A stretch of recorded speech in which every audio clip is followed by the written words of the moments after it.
नमस्ते मित्रांनो, घरोघरी मातीच्या चुली आणि ठरलं तर मग या दोन्ही मालिकेचा महासंगम आपल्याला 10 मार्च ते 16 मार्चच्या दरम्यान पाहायला मिळणार आहे।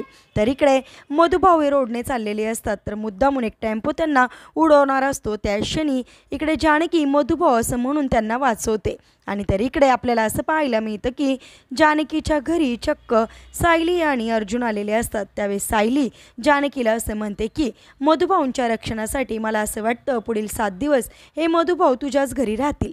त्या क्षणी इकडे जानकीसुद्धा आणि ऋषिकेशसुद्धा सायली आणि अर्जुनला असं म्हणतात की मधुभाऊ आमच्या घरी राहू देत, तुम्ही तुमची केस निवांत लढा। हे सगळं काही बघून इकडे ऐश्वर्या असं म्हणते की तुम्ही लोकांचा बाप वाचवण्याच्या नादात मी तुमच्याच पापांची होळी करणार आणि मग करत बसा ठरलं तर मग, असं बोलत असताना इकडे लगेचच सायली आणि जानकी सगळं काही ऐकतात। त्या क्षणी सायली आणि जानकी ऐश्वर्याचा चांगलाच माज जिरवतात।